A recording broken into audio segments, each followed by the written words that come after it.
सुंदर है तो उसने अपने गधे के गले में बांध दिया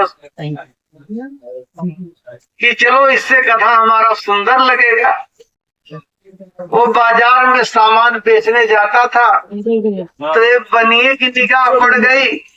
उसने कहा बड़ा सुंदर इसका पत्थर चमक रहा, वो भी नहीं समझ पाया। तो उसने जाके कहा कि अरे भाई इसको हमको दोगे? तो उसने कहा कि क्या दाम दोगे?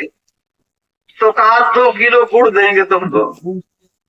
तो उसने कहा पत्थर बांधने से क्या फायदा, चलो 2 किलो गुड़ मिल जाएगा, कुछ दिन घर के काम आएगा। तो 2 किलो गुड़ पे उसने बेच दिया।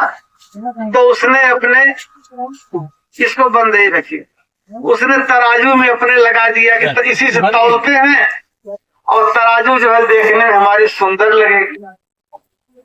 तो उपयोग तो इन लोगों ने किया लेकिन इसकी कीमत के हिसाब से उपयोग नहीं किया।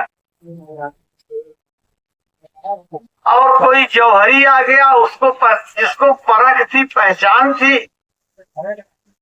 तो कीमत तो वो उसकी लगाएगा। उसने कहा भाई हमको दे दो।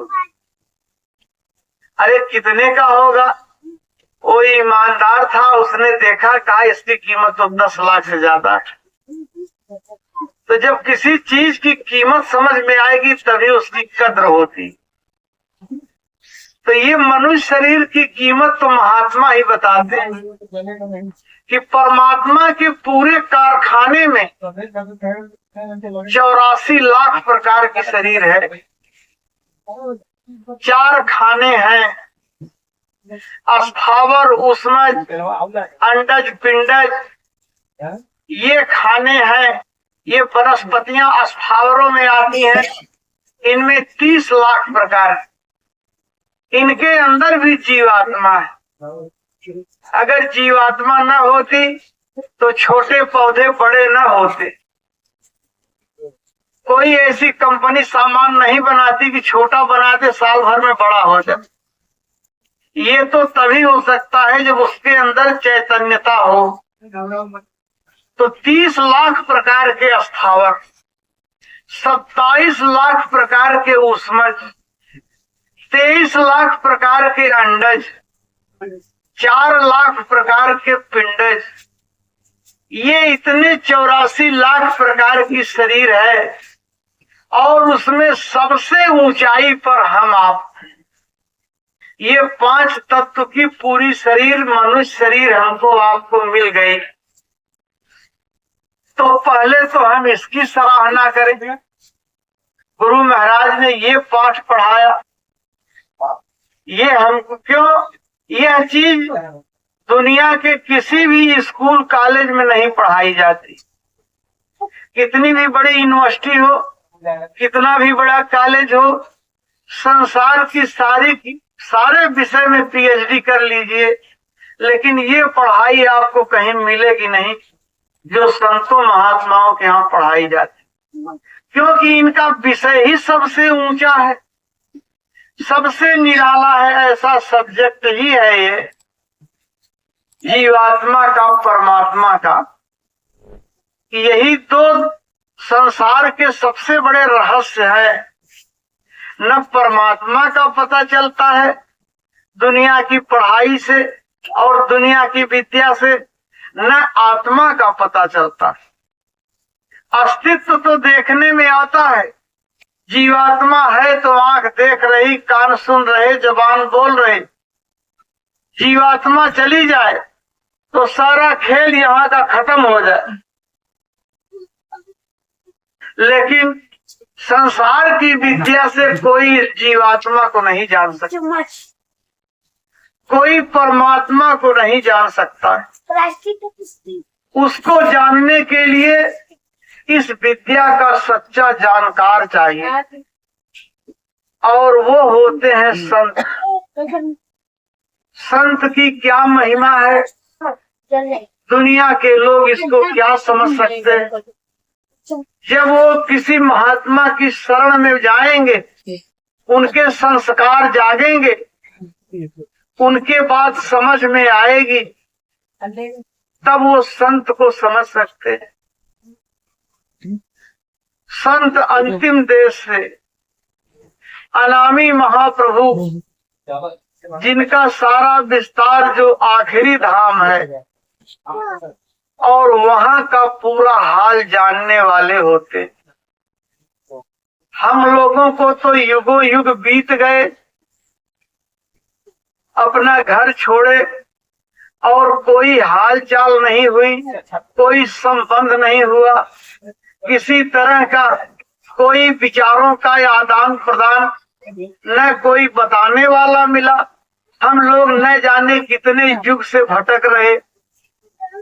तो परिचय कनेक्शन तुम महात्मा कराते, करे बच्चा तुम यहाँ के नहीं हो, यहाँ तुम्हारा कुछ नहीं है, ये तुम्हारा देश नहीं है, ये तुम्हारी शरीर नहीं है, यहाँ तो आप चार खोल के भीतर हो।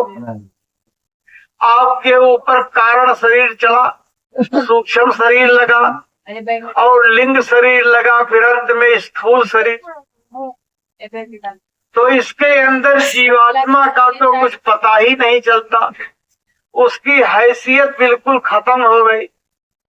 जैसे किसी बल्ब के ऊपर आप कपड़े पे कपड़ा लपेट दो और अंत में मोटा कपड़ा लपेट दो तो उसकी रोशनी तो खत्म हो जाती। ऐसे ही उस जीवात्मा की रोशनी खत्म हो गई। और यहाँ पे माया की बाजार है, यहाँ उसने बाहर फंसा दिया कि ये तुम्हारा मकान, ये परिवार और ये धन दौलत, ये तुम्हारी कल कारखाना और ये सामान आपका।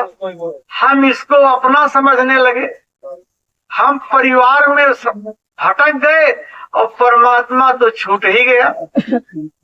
और इधर हमको मिलना कुछ नहीं है, इधर माया बड़ी बेरहमी से हिसाब किताब कर देती है। इतना प्रेम, इतना लगाव हम आप दुनिया में रखते हैं।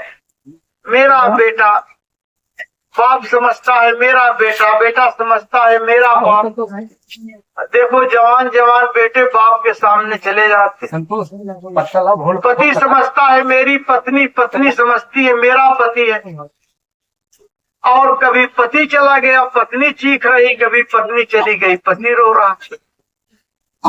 इतने हसरत से हम आप घर मकान बनाते हैं, लाखों लाख के करोड़ों के। देखो एक सेकंड में आदमी सब छोड़ के चला जाता है, जैसे उसका कहीं कुछ था ही नहीं। तो ये चीज महात्मा हमको आपको समझाते हैं कि बच्चा ये भुलावे का देश है, ये भटकाव का देश है। यहाँ पे आपको असली सुख और शांति नहीं मिलेगी। यहाँ सच्चा आनंद नहीं है, क्षणिक है, थोड़े ही समय का है। ये बचपन चला गया, देखते देखते ये जवानी भी देखो जा रही, बुढ़ापा आ जाएगा तो ये शरीर कमजोर हो जाएगा, आंखों की रोशनी चली जाएगी, कानों का सुनना चला जाएगा, चेहरे की सुंदरता चली जाएगी, कोई न कोई बीमारी लग जाएगी। और अंतिम समय यह है, अंतिम सत्य जो है कि यहाँ फांसी सबको लगनी है, वो काल की फांस सबको लगनी है, उससे कोई बच नहीं सकता। तो ये शरीर बिल्कुल जा रहा है। कबीर साहब ने कहा, कबीर यह तन जात है, सको तो ले बचाए, अगर बचा सको तो इसको बचाओ भाई। दो ही काम इससे हो सकता है, एक भगवान के पास जाने का है, एक नरक और 84 में जाने। कहा चाहे तो हरि भजन कर और चाहे विषय कमाओ, चाहे विषय भोग में इसको खत्म करो और चाहे इससे भजन कर लो। तो हमारे आपके बंधन का सबसे बड़ा कारण हमारा आपका मन है। उन्होंने मन बना दिया बीच में और वह संसार में फंस गया, उसको ऐसे बंधन में जकड़ बंद कर दिया कि यहाँ के मोह से वो कभी अलग हो ही नहीं सकता। महात्मा कहते हैं पड़े तुम गाढ़े बंधन यार, तुमको तो इतने मजबूती से बांध दिया उसने यहाँ कि अब आप अपने घर जाने का सोच भी नहीं पा रहे हो। प्रयास करने की बात कौन कहे, आपके मन में कभी विचार भी नहीं आ रहा। ऐसी मजबूती से माया की गांठ लग गई है। कहा पहला बंधन हुआ देह का। सबसे बड़ा मोह तो यही है कि हम इस शरीर को ही समझते हैं कि यही मैं हूं। इसी शरीर का ही तो लगाव हो गया, चेहरा ही तो हम आप पहचानते हैं, उसी का मोह, उसी की याद। मेरा चेहरा ऐसा है, मेरे बेटे का ऐसा है, मेरी पत्नी का ऐसा है, मेरे भाई का ऐसा है। तो शरीर का ये बंधन बड़ा जबरदस्त है। शरीर का मोह, उसकी जकड़ में हम सब हैं। इसके आगे हम कुछ सोच भी नहीं पाते कि हमारा कोई और स्वरूप होगा, हमारा कोई और अस्तित्व होगा। कहा पहला बंधन हुआ देह का, दूसर तिरिया मान। पति और पत्नी का रिश्ता ये इतना जो है खिंचाव का है कि उससे कोई निकल नहीं सकता है। यह भी एक माया का बड़ा जबरदस्त बंधन है। तीसर बंधन हुआ पुत्र का, चौथा नाती माँ। अब बेटे, फिर बेटे के बेटे, तो हमको तो इसी से नहीं फुर्सत है। हमारा मन इससे कभी अलग हो ही नहीं सकता। लाख हम लोग जतन और जुक्ति करें, माया की गांठ इतनी जबरदस्त है, यही हमारे आपके सारे दुखों का कारण है। महात्मा ने कहा कि ईश्वर अंश जीव अविनाशी, चेतन अमल सहज सुख राशि। ये जीवात्मा, ये परमात्मा का अंश है।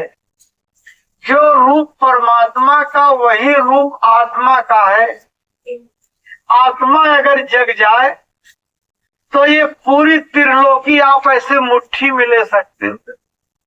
ये सूरज चांद सितारे आप ऐसे एक साथ बंद कर सकते हो। ऐसी आत्मा की हैसियत है। लेकिन उसके साथ यहाँ ये दुर्घटना हो गई कि सो माया बस भयो बसाई। वो जीवात्मा माया के वशीभूत हो गई। ये चीज महात्मा ही समझाएंगे कि असली आपके दुख का क्या कारण है। अभी समुद्र के किनारे आप खड़े हो जाइए तो आप कहेंगे ये पूरा समुद्र है। लेकिन अगर उसमें से एक गिलास पानी लेकर अपने घर चले आइए तो कोई नहीं कहेगा कि आप समुद्र लेके आए हो। सब यही कहेंगे कि ये तो एक गिलास पानी है। अब उस पानी की हैसियत जब वो एक दायरे में बंद हो गई तो उसकी हैसियत खत्म हो गई। समुद्र में वही पानी था तो उसकी कितनी बड़ी औकात थी, लेकिन जब वही पानी गिलास में रख दिया गया तो उसकी सारी औकात खत्म हो गई। उसको गिलास का पानी कहा जाता है।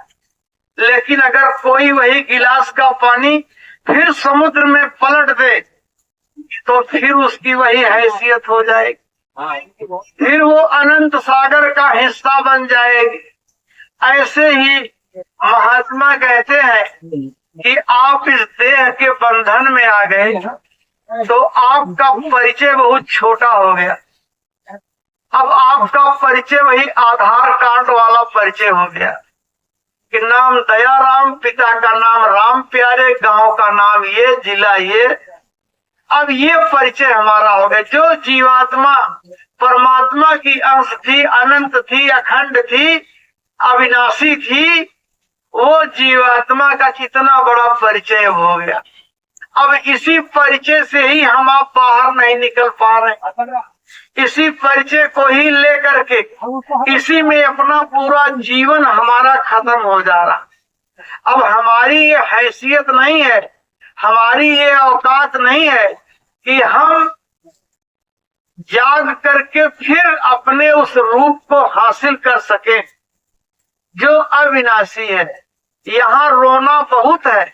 अगर इस संसार में सुख होता, यहाँ आराम और चैन होता तो महात्मा की कोई जरूरत नहीं थी, तो भगवान की कोई जरूरत नहीं थी। गुरु महाराज कहते थे कि बच्चा, अगर ये तुम्हारे बच्चे हमेशा तुम्हारे साथ रहते, अगर ये तुम्हारा धन दौलत तुम्हारी मान प्रतिष्ठा हमेशा तुम्हारे साथ रहती, तो हमारी कोई जरूरत नहीं। हमारी जरूरत इसीलिए है कि हम तुमको ये आगाह करते हैं कि यहाँ तुमको धोखा मिलेगा। यहाँ कोई चीज आपकी नहीं है, जिसको जिसको आप अपना समझ के जकड़ के बैठे हो, ये कोई भी चीज आपकी नहीं है और न ये आपका साथ देगी।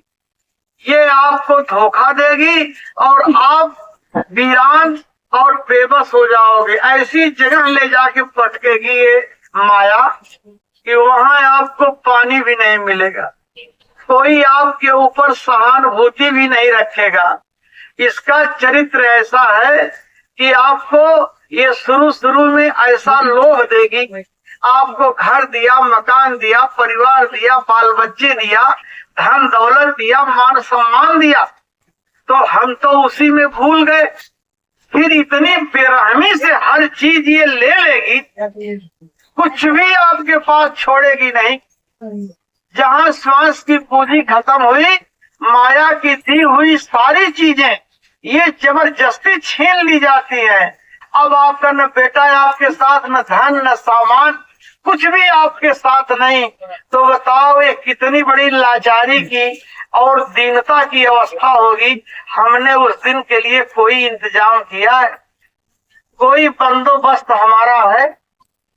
और यहाँ पे अमीर हो चाहे गरीब हो, पढ़ा लिखा हो चाहे अनपढ़ हो, कोई भी हो, सबके साथ एक ही सलूक है, सबके साथ यही व्यवहार है कि अंत में आपको सब कुछ आपसे ले लिया जाए। इसलिए महात्मा कहते हैं, गुरु महाराज ने कहा कि बच्चा उस पार का भी इंतजाम करो। तुम बड़े भोले भाले नादान हो, तुम सारा इंतजाम इसी पार का कर रहे हो। इस पार के इंतजाम में पूरी उम्र तुमने बिता दी। जब तक श्वास की पूंजी है तब तक का तुमने बड़ा बंदोबस्त किया, मकान बनाया, धन जुटाया, गाड़ी खरीदी, सारी चीजें तुमने तभी तक के लिए की। आज श्वास की पूंजी खत्म हो जाए तो उस पार क्या दशा होगी? कोई उधर का साथी बनाए हो, कोई उधर का मददगार बनाए हो, कुछ तुमको पता भी है कि तुम्हारे साथ कैसा सलूक किया जाएगा उसके बाद? ये तो महात्मा बताते हैं कि आपके कर्मों का हिसाब होता है। जितना भी काम आपने अच्छा और बुरा किया उसका सीसीटीवी कैमरा लगा हुआ है। एक एक हरकत आपकी उसकी कैमरे में नोट हो रही है। कितने सच्चे हो, कितने झूठे हो, कितने ईमानदार हो, कितने बेईमान हो, कितने रहम दिल हो, कितने हत्यारे हो, चोर हो, बेईमान हो, जो भी आप कितना भी छुप करके चाहे जैसे करते हो, उसके कैमरे से आप बच नहीं सकते। और उसका हिसाब ये बड़ा बेरहमी का होता है। उसके यहाँ फिर कोई समझौता नहीं होता। और जब वो सजाएं मिलने लगती हैं तो फिर ये मनुष्य शरीर दोबारा नहीं मिलता। कितने कितने युगों तक के लिए आप नरकों में, 84 में, आज कोई बताने वाला नहीं है। आदमी देखो मुर्गा खा रहा, बकरा खा रहा, मछली खा रहा। गुरु महाराज को क्यों तकलीफ है कि इंसान को जरा भी नहीं पता है कि इस कर्म की कितनी बड़ी सजा है। एक जीव की अगर हत्या किए हो तो उसको भरपाई के लिए पूरा जन्म आपका जाएगा। उसको पूरा करने के लिए कोई जन्म में एक हत्या का बड़े मुश्किल से निपटारा होगा। और जहां आपने तो 1 कुंटल मछली खाई हो, जहां आपने 5000 मुर्गा खाया हो, तो इसका हिसाब कितने साल में आप चुकाओगे और कितनी मार पड़ेगी आपके ऊपर, कैसे जलाए जाओगे, काटे जाओगे। तो महात्मा तो उस पार का भी हाल देखते हैं। तभी तो कहते हैं कि दुख में देखा तुमको जबहीं, दया उठी हमें आए तबहीं। जब देखते हैं कि इतने दुख में, इतनी परेशानी में, इतने बंधनों में जीव फंस गया और ये बिल्कुल निकलने का इसके पास कोई दांव नहीं बचा, तब महात्मा आते हैं जो आत्मा के और परमात्मा के जानकार होते हैं, पूरा पावर लेकर के आते हैं। संत का अवतार आखिरी धाम से होता है। गुरु महाराज ने कहा हम आए वही देश से जहाँ तुम्हारो धाम, जहाँ आपका असली मुकाम है, जहाँ के आप रहने वाले हो, हम वहीं से आए और तुमको घर पहुँचाना एक हमारो काम कि कैसे तुम घर पहुँचो। ये जितने हमको पता नहीं कि हमारी क्या औकात, ये जितने देवी देवता हैं वो भी एक आत्मा ही है, जैसे हमारी आत्मा है। ब्रह्मा भी एक आत्मा ही है, विष्णु शिव एक आत्मा ही है, और आप भी आत्मा हो। आपकी क्या दशा है, उनकी क्या दशा है, यहाँ तक कि निरंजन भगवान भी एक आत्मा ही है, उससे ऊपर कुछ नहीं है। ब्रह्म और पार ब्रह्म भी आत्मा ही है, लेकिन हम आप यहाँ मिट्टी में पड़ के बिलबिला रहे हैं, हमारी औकात खत्म हो गई। और मनुष्य शरीर का सबसे बड़ा जो लाभ है, जो सबसे बड़ी चीज है कि देखो, बड़ा वो होता है जिसका अधिकार बड़ा हो।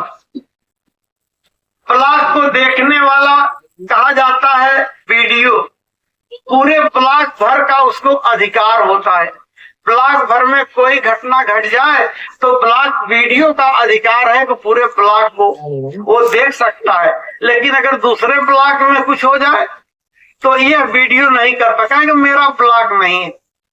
लेकिन जिलाधिकारी का और बड़ा अधिकार होता है, पूरे जिले में कोई घटना घट जाए तो उसकी जिम्मेदारी जवाबदेही है, उसके राइट में है, वो वहां तक काम कर सकता है। लेकिन दूसरे जिले में वारदात हो जाए तो दूसरे जिले का डीएम कुछ नहीं कर सकता, कहेगा मेरे अधिकार से बाहर की चीज है। मुख्यमंत्री का अधिकार पूरे प्रांत का होता है, इसका अधिकार क्षेत्र और बड़ा है, इसलिए ये डीएम से बहुत बड़ा माना जाता है। और प्रधानमंत्री का अधिकार पूरे देश का होता है, तो वो सबसे बड़ा माना जाता है। पूरे देश की किसी घटना को देख सकता है, लेकिन दूसरे देश में घटे तो कुछ नहीं कर सकता, कहेगा कि मेरा अधिकार वहां, दूसरे के देश में क्या मेरा अधिकार। तो जैसे जैसे अधिकार आपका बढ़ेगा वैसे वैसे हैसियत आपकी बढ़ेगी। तो मनुष्य शरीर में हमको आपको बहुत बड़ा अधिकार मिला हुआ और हमको उसकी जानकारी ही नहीं। उसकी जानकारी तो महात्मा आकर भेद खोलते हैं कि अरे भाई तुमको पता नहीं है, तुमको ये अधिकार मिला जो स्वर्ग में रहने वाले देवता को भी नहीं मिला। स्वयं निरंजन भगवान के पास वो अधिकार नहीं है जो आपके पास। अगर निरंजन भगवान चाहें तो वो सत्य लोग नहीं जा सकते, उनके शरीर में रास्ता नहीं है, उनके लिए आदेश नहीं है, लेकिन आप जा सकते हो। तो बताओ आपको कितना बड़ा अधिकार। जो अधिकार ब्रह्म में पार ब्रह्म को न हो और वो अधिकार आपको मिला हो तो ये कितनी बड़ी बात है। लेकिन हमको न उस अधिकार का ज्ञान है और न हम अपने उस अधिकार का कोई प्रयोग करते हैं, न उधर हमारी कोई गति है। तो ये जागरण महात्मा तो यही कहते हैं, भाई हम तो सोए हुए हो, हम तुमको जगाने आए। आप अपने अधिकार से बेसुध हो, कहां से आए हो, कहां जाना है, आपको कुछ पता ही नहीं है। तो ये काम, ये सबसे ऊंचा काम है जीवों को जगाने का। और संत क्या होते हैं, गुरु महाराज पहले सत्संग में कहते थे कि अगर कोई तुमसे ये कहे कि मैं आपको ब्रह्मा जी का दर्शन करा सकता हूँ, मेरी साधना है, और अगर वो ब्रह्मा जी का दर्शन करा दे तो ये पूरा पक्का समझो कि ये स्वयं ब्रह्मा ही है। इसमें और ब्रह्मा में कोई अंतर लेस मात्र का नहीं है, क्योंकि वही दर्शन करा सकता है। जो शिव का दर्शन करा दे वो साक्षात शिव है। जो आपको विष्णु का दर्शन करा दे वो साक्षात विष्णु है, दूसरा कोई नहीं है। और जो अनामी प्रभु का दर्शन कराने की बात कहे वो स्वयं अनामी प्रभु। वो संत क्या होते हैं? स्वयं अनामी प्रभु ही अपना भेद बताने के लिए संसार में पधारते हैं मनुष्य के रूप में, इसलिए उनकी महिमा अपरंपार। वो केवल देखने में मनुष्य के रूप हैं, उनमें और अनामी में कोई अंतर नहीं। सतगुरु से नहीं बड़े अनामी, ऐसा हमारे यहाँ महापुरुषों ने लिखा है। और वो जब आएंगे तो कहा कि हम आए वो देश से जहां तुम्हारो धाम, मैं वहां से आया हूं जो तुम्हारा अंतिम और आखिरी सच्चा धाम है। और मेरा काम जब वो आएंगे तो उनका काम तुमको घर पहुंचाना, एक हमारो काम, एक ही काम मेरा असली है कि तुमको घर पहुंचाना। तमाम लोग गुरु महाराज के विषय में प्रचार करने लगे, अरे गुरु महाराज अपना काम पूरा नहीं किए चले गए। ऐसा नहीं हो सकता, उसका काम कौन पूरा करेगा? बिना काम पूरा किए कैसे जा सकते हैं? तमाम गुरु भाई देखो इसी भटकाव में फंस गए। अरे गुरु महाराज का काम क्या है? गुरु महाराज का काम युग जमाना बदलना नहीं है, इसके लिए तो बहुत छोटे छोटे नौकर उनके पास बहुत है। ये काम तो चुटकियों का है, अभी आपके सामने हुआ जाता है। ये काम गुरु महाराज का कभी नहीं है। उनका तो यही काम मुख्य है कि हम आप अपने घर की तरफ चलें, ये काम उनका। और ये काम गुरु महाराज ने जितना किया, जब से सृष्टि बनी है तब के इतिहास में इतना बड़ा काम किसी ने नहीं किया कि जिस तरह से उन्होंने अकेले रह करके, बताओ सन 1952 में और 25 लोगों के बीच से सत्संग शुरू करके, और पूरे देश के अंदर, कहा महाराष्ट्र है वहां से 2500 किलोमीटर दूर है बम्बई, बिहार, उड़ीसा, राजस्थान, चाहे जहां आप चले जाओ, इतनी बड़ी संख्या में लोगों को जगाना, बताना और उस रास्ते पर चलाना, ये कोई मामूली काम है? लोग भगवान राम की पूजा करते हैं, उन्होंने आकर युग बदल दिया, जमाना बदल दिया, लड़ाई करा दी, हिंसा हत्या करा करके परिवर्तन किया उन्होंने। लेकिन एक भी आदमी को उन्होंने अपने घर जाने का रास्ता नहीं बताया। ये काम उनका नहीं था, ना उनके बस का था। इसीलिए उन्होंने खुद कहा कि मोते अधिक संत कर लेखा। संत मुझसे बड़े हैं, जो काम उनका है वो काम मैं कर ही नहीं सकता।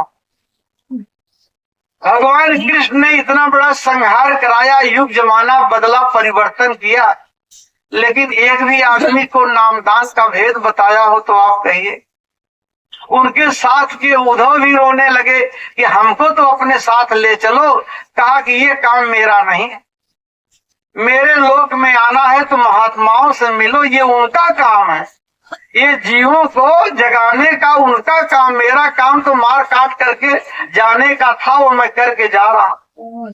तो ये काम केवल संतों का। और अपना काम गुरु महाराज ने भरपूर तब तक किया जब तक 4 आदमी तख्ता लेकर मंच पे चढ़ते थे, लेटे लेटे तक नामदान दिए। और क्या हम आप उनसे चाहते? ये काम उनका भरपूर उन्होंने किया। कभी भी ये लांछन आप मत लगाइए कि गुरु महाराज अपना काम नहीं किया।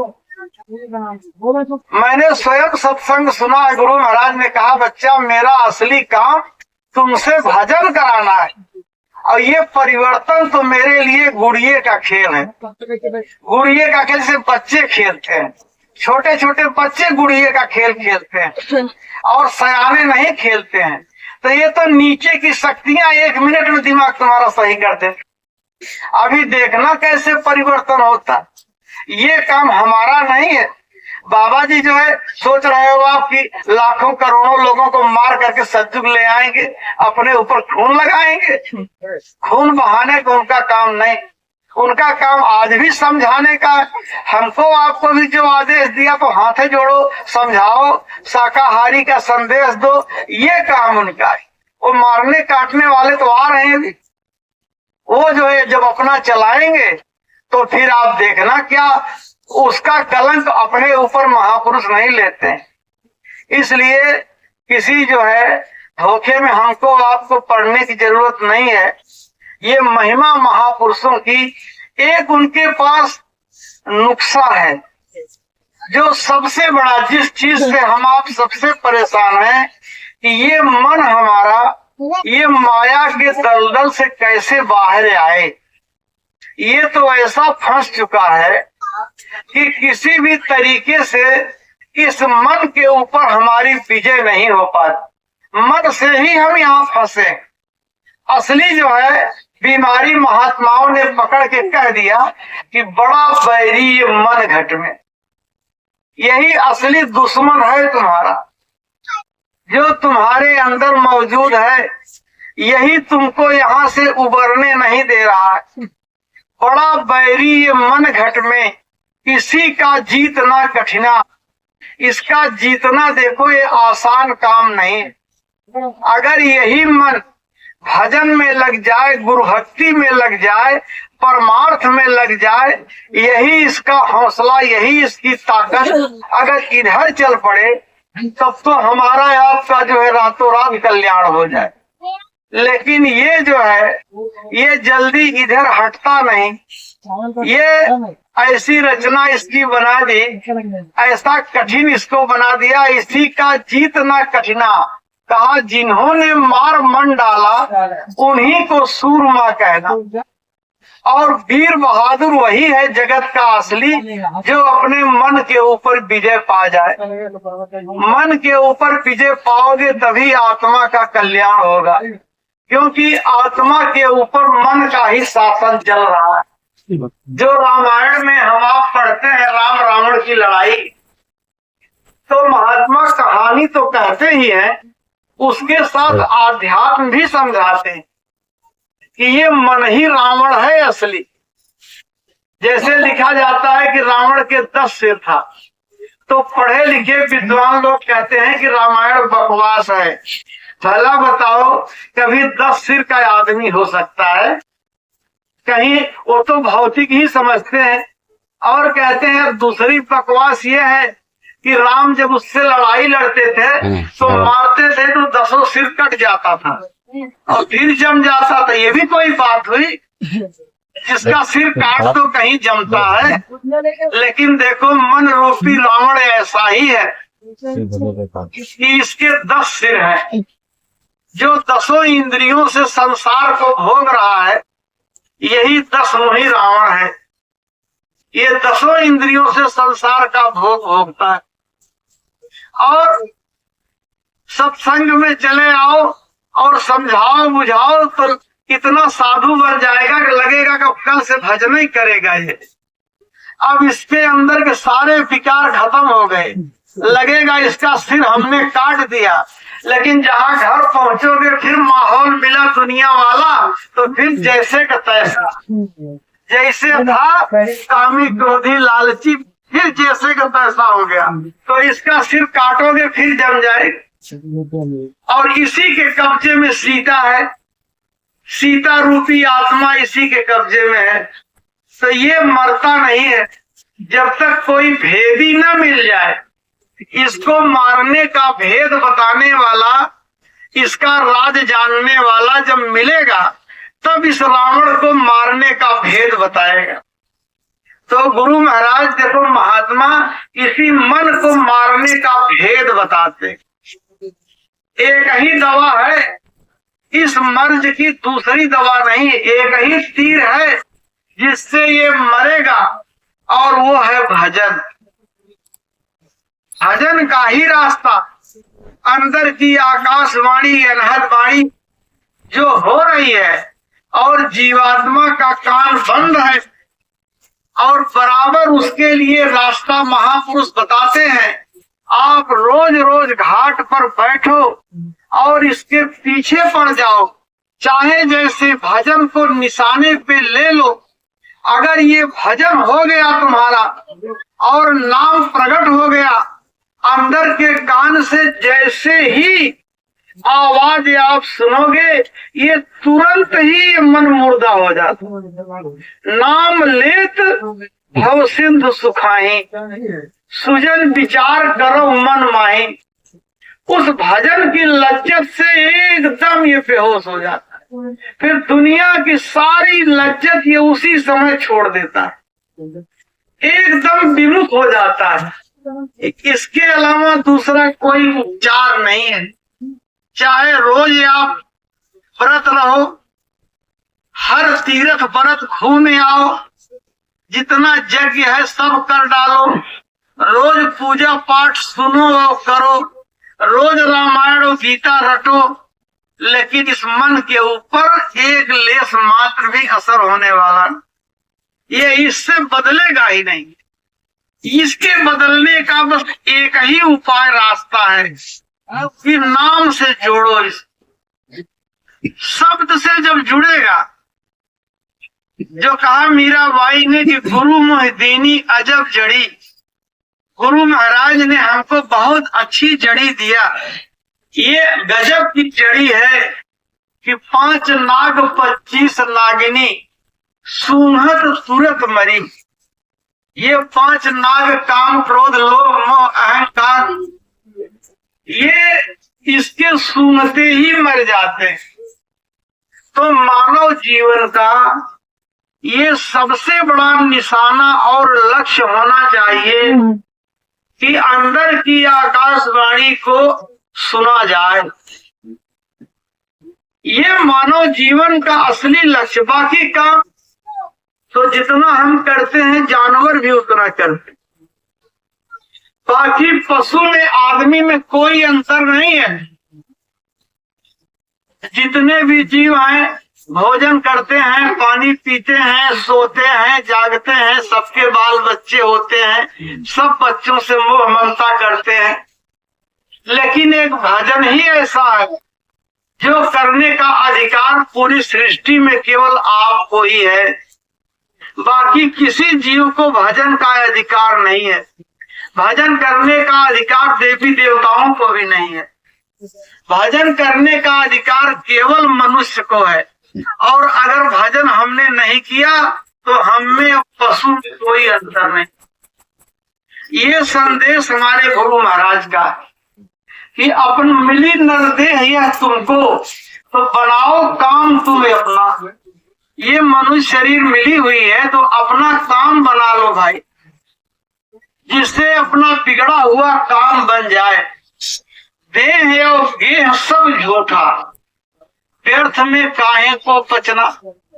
ये शरीर और मकान सब झूठा ही है, ये देखते देखते सब खत्म हो जाएगा। इसलिए ऊपर चलने का बस यही रास्ता है कि गुरु से प्रीति कर पहले। ये सतगुरु से प्रेम करना पड़े। प्रेम उसी से होता है जो अपना होता है। जहाँ अपनापन आ गया वहीं प्रेम जाग जाता है। दुनिया के रिश्ते में तो गुरु नहीं आते, तन से कोई उनका रिश्ता नहीं है। उनका रिश्ता तो जीवात्मा से है, उसका रिश्ता तो और गहरा है।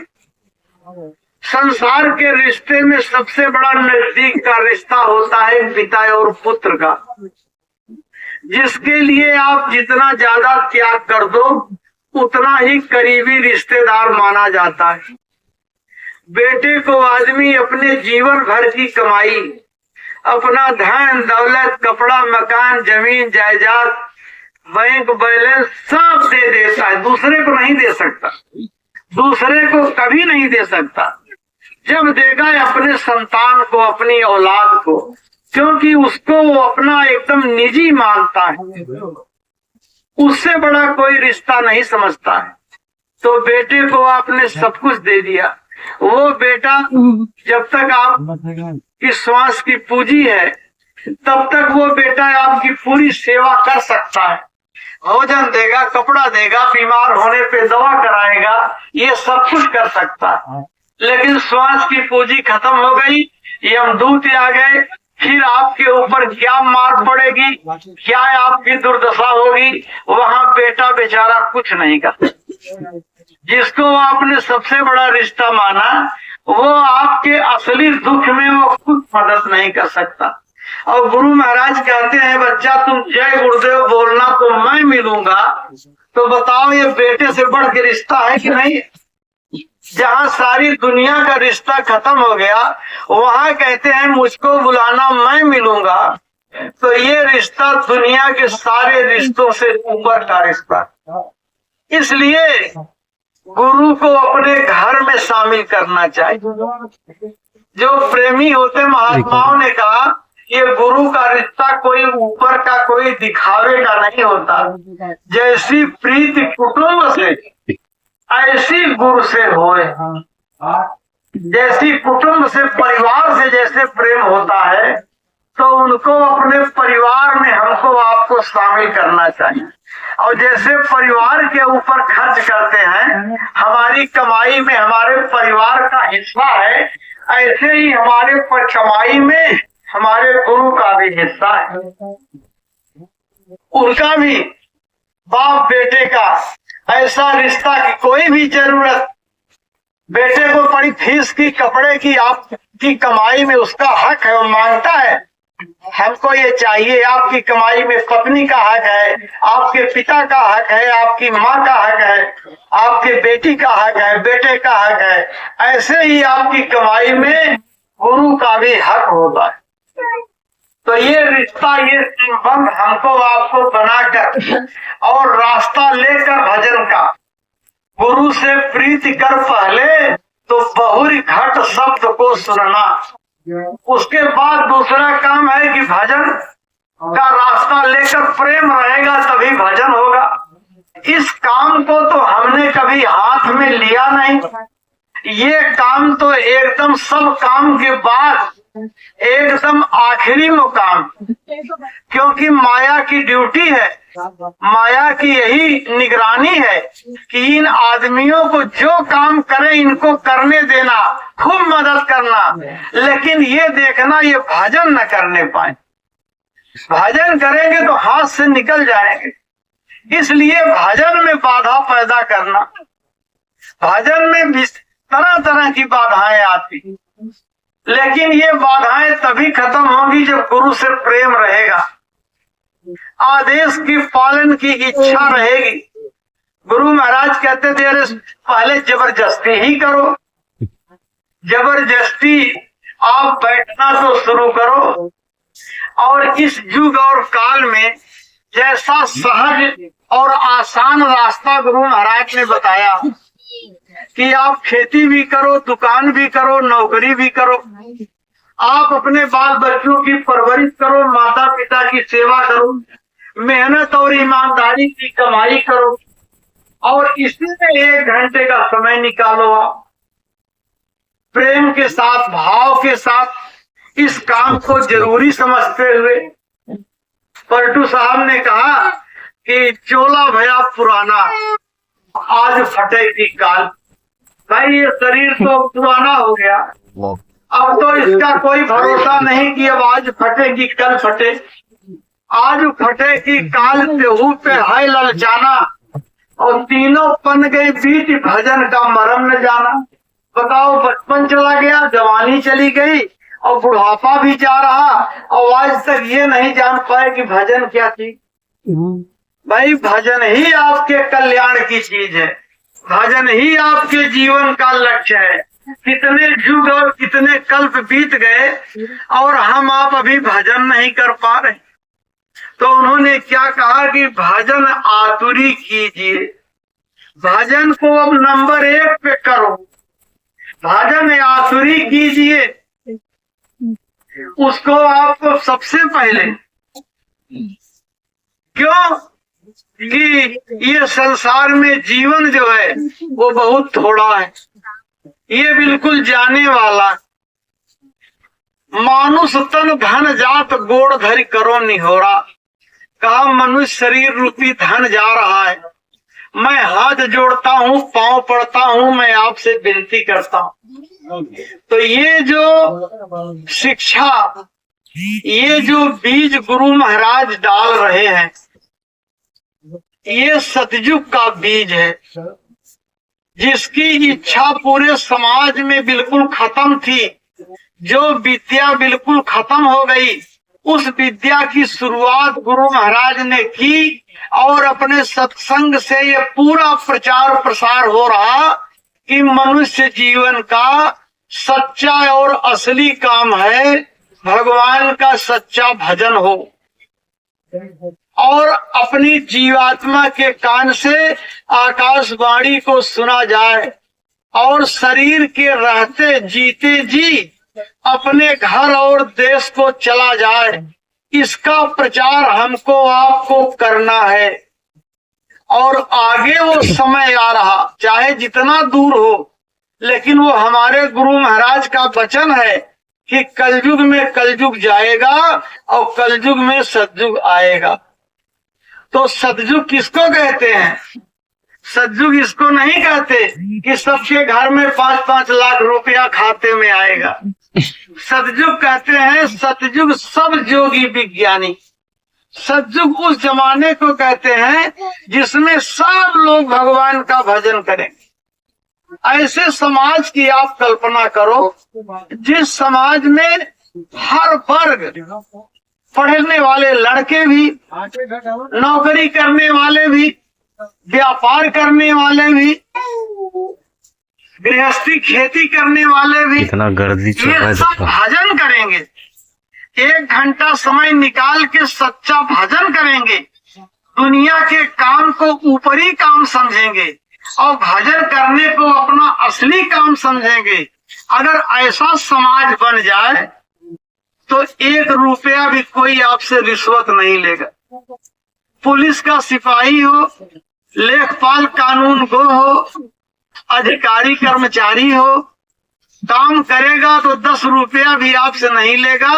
वो कहेगा कि हम पैसा ले लेंगे तो हमारा भजन खराब हो जाएगा, वो परमात्मा हमसे नाराज हो जाएगा। ऐसा समाज बनेगा, सब एक दूसरे से प्रेम करेंगे। भाई भजन करने वाले का निशाना तो भगवान होते हैं। जब ये मालूम पड़ेगा कि एक ही परमात्मा के हम सब बच्चे हैं, तो हम आप सगे भाई ही तो हुए, एक बाप की औलाद भाई ही तो कहलाती है। तो ये सामाजिक ऊंच नीच के झगड़े अपने आप खत्म हो जाएंगे। असली जाति भजन करने वाली ही होगी। जब सब लोग जीवात्मा को जगाने में और मालिक को पाने के निशाने पे हो जाएंगे तो ये जाति पाति, ये ऊंचा नीचा, ये सब खत्म हो जाएगा। कहते हैं वसुधैव कुटुंबकम, पूरी वसुधा एक परिवार हो जाएगी। तो ये एक सामाजिक बदलाव का जो गुरु महाराज ने डंका पीटा, एक ढिढोरा पीटा, इसके अंदर एक बहुत बड़ा रहस्य है। पहली चीज तो ये कि जय गुरुदेव नाम का जो गुरु महाराज ने प्रचार शुरू किया, महात्मा जिस नाम को ले आते हैं उस नाम की बहुत बड़ी खासियत होती है। जैसे अभी हमको पता ही नहीं कि इसमें किसका क्या नाम है, तो हम किसी को बुलाना चाहें तो कैसे बुलाएंगे। लेकिन अगर किसी ने कह दिया कि देखो फला का नाम मनोज है, तो अगर हम बुलाएं कि भाई मनोज भाई कौन है, आ जाएं, तो मनोज भाई जो होंगे वो चले आएंगे। तो आज तक हमको पता ही नहीं था कि वो प्रभु परमात्मा के पास हमारी आवाज कैसे जा सकती है, हमको कुछ नहीं पता।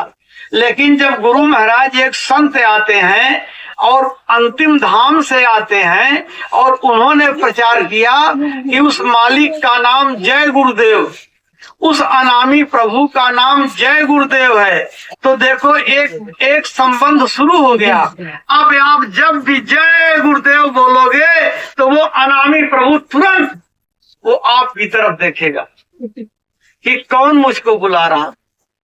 अब यहीं से देखिए रिश्ते की शुरुआत हो गई। जहां से हम आप युगों युगों से कटे थे, हमारा कोई आदान प्रदान नहीं था, वो तो सबकी आवाज सुना। ये उसका नया नाम जिसने रखा है वो वही तो है, उसने ही अपना नाम रखा कि इस नाम को बुलाओगे तो मैं सुनूंगा। ये जो नया नाम होता है, भक्ति जो है वो वक्त के गुरु की ही की जाती है। अभी जब आपको अगर बनारस जाना है तो ताजा टिकट लोगे, उसी से जा पाओगे। और पर साल वाला टिकट रखे हो किसी से, हमारे पिताजी बनारस गए थे, चलो यही टिकट लेके हम भी चले जाएं, तो जाओगे तो रास्ते में टीटी पकड़ के जेल में बंद कर देगा कि अजी इस टिकट पे अब यात्रा नहीं हो सकती, है पुराना टिकट है। तो यात्रा हमेशा नए टिकट पे होती है। तो ये नया नाम है और उस प्रभु ने स्वयं आके बताया। तो अब आप जय गुरुदेव नाम बोलोगे तो सीधे उस मालिक के पास डायरेक्ट कनेक्शन, डायरेक्ट आवाज होगी। हमारे गुरु भाइयों को ऐसा बहुत अनुभव है कि आपने बड़ी मुसीबत में, बड़े कष्ट में, बड़ी तकलीफों में आपने जय गुरुदेव नाम याद किया तो मालिक की दया का इजहार हुआ, कहीं न कहीं से आपको उसका अनुभव हुआ। तो ये जो है ये वक्त का जगाया नाम, ये पुराने नाम जो है ये इनका विशेष लाभ है। द्रौपदी की जब साड़ी खींची जाने लगी तो उसने कृष्ण को पुकारा, राम को क्यों नहीं पुकारा? कहते थे भाई राम भी तो भगवान ही थे, लेकिन उसने नहीं कहा कि राम बचाओ हमको, उसने कहा कृष्ण बचाओ, क्योंकि वक्त के महापुरुष से उससे प्रेम हो गया था। तो वक्त का जो था उसने तुरंत अपना इंतजाम किया। वो चाहे जैसे तो पुकार सुनी जाती है, अगर दिल से जो पुकार होती है तो वो पुकार सुनी जाती है। तो ये वक्त का नाम है। जय गुरुदेव नाम आप जितनी बार लोगे, जैसे भी लोगे, सीधे अनामी महाप्रभु आपकी बात को सुनेंगे। और जब कोई जमाने का बहुत बड़ा परिवर्तन होता है, हमारे आपके लिए धरती भाई बहुत बड़ी चीज है। गुरु महाराज तो कहते थे कि ऊपर से देखने पे पूरी धरती मच्छर के सिर की तरह दिखाई पड़ी, इतनी छोटी, तो उनके लिए तो कोई बात नहीं। लेकिन जब पूरी धरती पे अधर्म बढ़ता है और धर्म की हानि होती है, पूरा माहौल जब बिगड़ जाता है, और पूरा माहौल बिगड़ने का बस दो ही कारण है।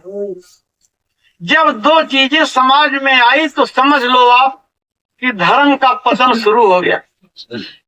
एक तो शराब, मादक वस्तुएं, शराब, ताड़ी, भांग, गांजा, अफीम, चरस, और दूसरी चीज है कि पशु पंछियों की हिंसा, हत्या, मांस का सेवन और शराब का सेवन अगर आदमी करने लगे तो यही आदमी राक्षस हो जाता है, यही आदमी भजन करने लगे तो भगवान हो जाता है, यही आदमी मांस मछली शराब पीने लगे तो राक्षस हो जाता है, और यही आदमी मानवता का पालन करे तो सच्चा इंसान बन जाता है।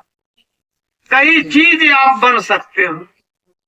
और जब राक्षस बन जाते, रावण को राक्षस क्यों कहा जाता है?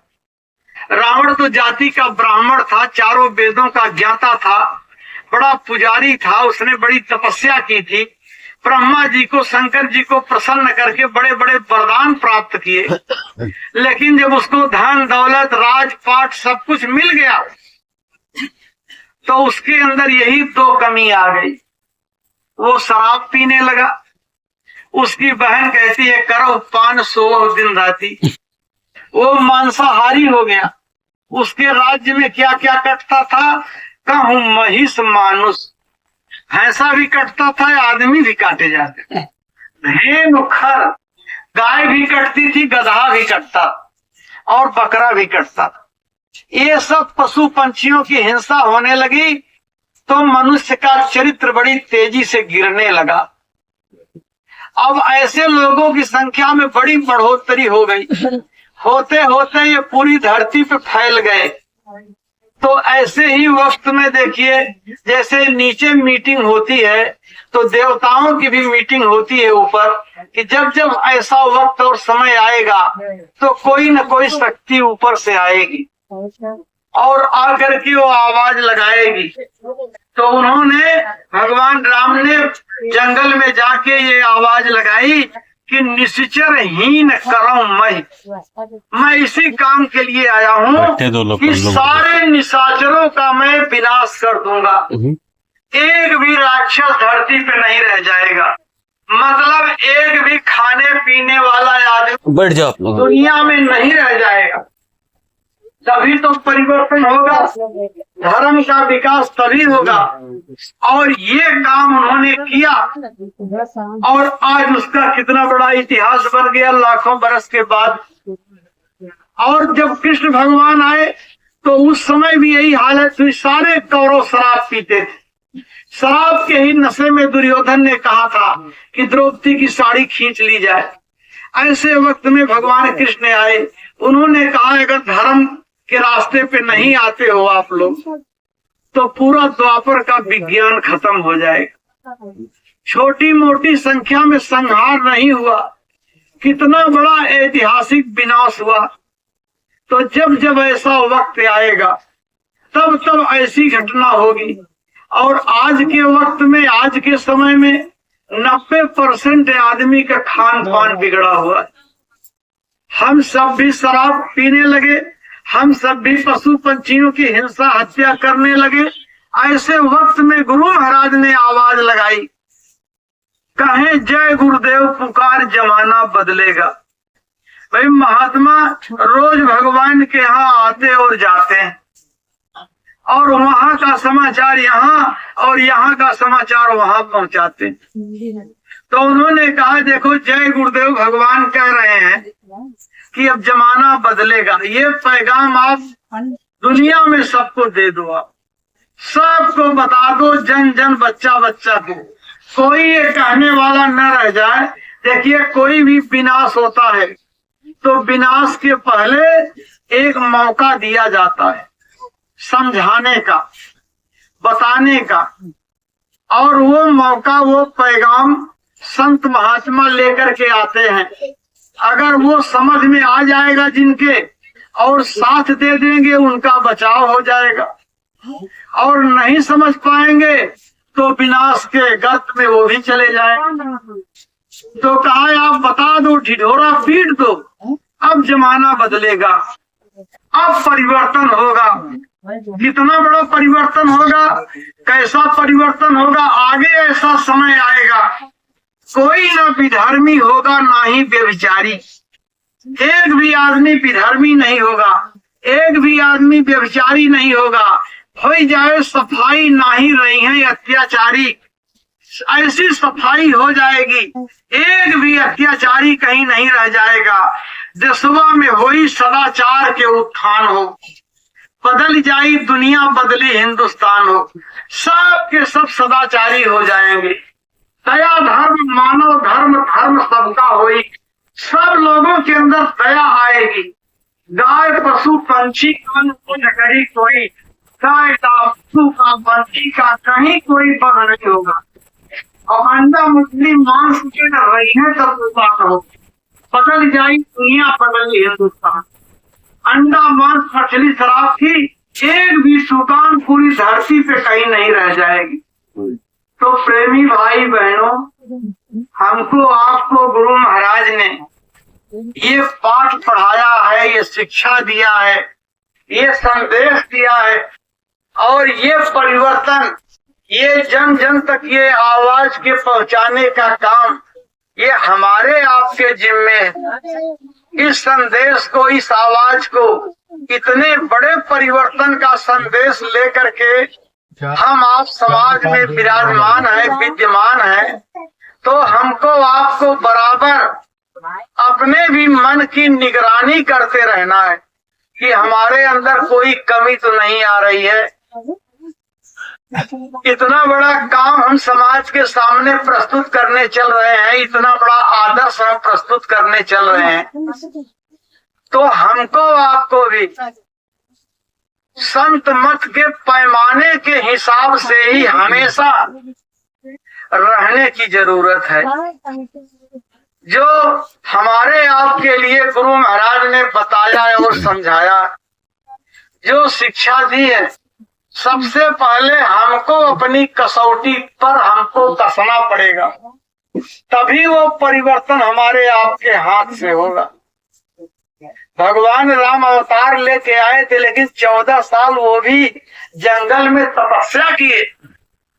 जो कुछ बाकी रह गया था उसको भी उन्होंने और कसौटी पे कसा, और तब जाकर के इतना बड़ा वो परिवर्तन कर पाए। तो जो हम आप अगर गुरु महाराज के पैमाने से हट जाएंगे तो हमारी आपकी भी माफी नहीं होगी। पहली चीज ये है कि भजन सबको करना, ये सबसे पहली कसौटी सत्संगियों की है कि अपने मन की बराबर निरख परख रखिए। रात में 2 बजे, 3 बजे, 4 बजे, चाहे जैसे उठ करके, हम लोग इसलिए नहीं उठ पाते कि रोज ही मन का बहाना रहता है कि आज काम ज्यादा था, बहुत थकाई है, इसलिए आज उठ नहीं पाए। रोज तो उठ जाते थे। जिस काम की चिंता रहती है उसमें कभी थकाई नहीं आती। अभी 2 बजे लड़के को कालरा हो जाए तो आप भागोगे कि कहोगे नहीं आप थक गए, नहीं जाएंगे। जिस काम की जरूरत मन समझता है उसमें फुर्त हो जाता है, और जिस मन को समझता है बहाना करने लायक है उसमें बहाना बनाता है। तो सबसे बड़ा काम भजन का है। इसी से परिवर्तन पूरी दुनिया में भजनानंदियों के द्वारा ही होगा। तो प्रेमी भाई बहनों, बराबर अपनी कसौटी रखिए, इसमें कोई मुरव्वत मत करिए, मन को कोई छूट मत दीजिए। चाहे जैसे जबरदस्ती 1 घंटे का समय, वैसे तो गुरु महाराज ने 1 घंटा सुबह, 1 घंटा शाम और करने लगिए तो और भी, लेकिन रेगुलर नियम से बराबर स्टार्टिंग से इस काम को अपना असली काम समझकर हमको आपको ध्यान, भजन और सुमिरन करना है। और जो हमारे जिम्मेदार बनाए गए थे, जो गुरु महाराज ने कहा ये ब्लॉक के अध्यक्ष होंगे, ये तहसील के अध्यक्ष होंगे, ये जिला के अध्यक्ष होंगे, तो जानते हैं आप हमारे यहाँ कोई जो है, कोई पद, कोई पोस्ट जो है वो कोई आराम तलबी की नहीं है। कहा जो ब्लॉक का अध्यक्ष होगा उसकी जिम्मेदारी होगी ब्लॉक के सभी लोगों से भजन कराए। वो देखे कि हर जगह भजन लोग कर रहे हैं कि नहीं कर रहे हैं, वो उसकी निगरानी करे, स्वयं भी करे और उसकी निगरानी करे। जो तहसील का अध्यक्ष है पूरे तहसील में देखे कि सब लोग हर जगह भजन हमारी तहसील में हो रहा है कि नहीं हो रहा है। जिले के अध्यक्ष है तो वो पूरे जिले को देखें कि किन किन क्षेत्रों में कहाँ कहाँ कैसे कैसे, कहा ये भजन कराने के जिम्मेदार मैं बना रहा हूँ कि आप जो है भजन, और कैसे हमारा भजन बनेगा उसका एक स्वभाव हमारा आपका बनना चाहिए। क्योंकि संत मत में हमेशा हमको यह बताया गया कि दीनहीन जानो अपने को, निपट नीच मानो अपने को। आप किसी भी तरह से किसी बड़प्पन में आप मत रहो। ये दीनता का गुण बहुत बड़ा है। जिसके अंदर दीनता का भाव आ गया वही परमार्थ में आगे बढ़ सकता है। नानक जी ने कहा नानक नन्हा हुए रहो जैसे नन्ही दूब। जैसे दूब है, बड़े बड़े पेड़ होते हैं तमाम, लेकिन सबसे छोटी दूब होती है। जो एकदम अपने नम्रता में विनम्रता में रहती है। और अगर कभी कोई बहुत बड़ी आंधी तूफान आ जाएगा, बड़े बड़े पेड़ टूट सकते हैं, लेकिन दूब खूब की खूब दूब जैसे है वैसे रह जाती, इसके ऊपर कुछ नहीं। तो हम आप पूरे दुनिया के लिए एक बहुत बड़े आदर्श बनने वाले, एक आदर्श की संस्था हमारी आपकी है। इसलिए ये दीनता का भाव हमारे सब के अंदर रहना चाहिए, भजन का भाव रहना चाहिए, परमार्थ का भाव रहना चाहिए, सेवा का भाव रहना चाहिए। और जो कुछ भी दरबार से हुक्म और आदेश आए उसको एकजुट हो करके और इसको गुरु महाराज का काम समझ करके, उनकी मान और मर्यादा समझ करके हमको आपको श्रद्धा और प्रेम के साथ कोई ऐसा कदम हम आप न उठाएं कि गुरु महाराज की दाढ़ी में कालिख लग जाए। इस चीज का बराबर ध्यान दें। इतना प्रेम भाव सिखाया गुरु महाराज ने, तो बराबर अपने परमार्थ की चिंता कीजिए और किसी चीज की चिंता करने की जरूरत नहीं है। वो जिंदगी का समय कोई ठिकाना है, कब किसका समय पूरा हो जाए। अपने मुकादम भाई थे, देखो अभी कोई जाने की उम्र थी, एक झटके में चले गए। तो हम आप भी कोई ठेका लेके थोड़ा आए हैं, पता नहीं कब जो है समय पूरा हो जाए और किस झटके में जाना पड़ जाए। तो असली चीज तो परमार्थ की है, अपने परमार्थ की कमाई पर ही हमको आपको बराबर ध्यान देना चाहिए। भजन में हम लोग लगे रहें और जो भी आदेश आए ये आप पक्का जान लीजिए कि परिवर्तन गुरु महाराज के संकल्प से होगा। वो महापुरुषों का संकल्प काम करता है। अगर कोई साथ दे चाहे न दे, दे तो उसकी बात, न दे तो उसकी बात। भगवान राम का जन्म अयोध्या में हुआ था। अगर वो चाहते परिवर्तन के लिए आए ही थे तो परिवर्तन का पूरा जस अयोध्या को ही मिल जाता, लेकिन अयोध्या में ही उनका विरोध हो गया, उनके खिलाफ षड्यंत्र हो गया, उनको लोगों ने राजपाट से निकाल दिया। तो कोई बात नहीं, अयोध्या पूरी छोड़ दिया उन्होंने। अयोध्या से एक पैसा लेके नहीं गए, इतनी दूर जाकर नए नए लोगों को तैयार कर लिया, नए लोगों को जस मिल गया।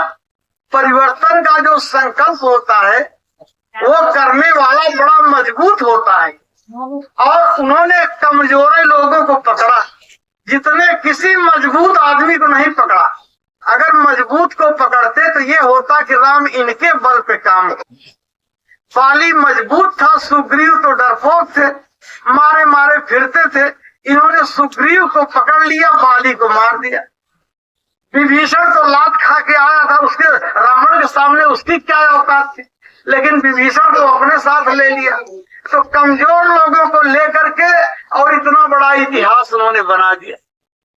इसलिए हमारे आपके बल पे कुछ नहीं होने वाला है।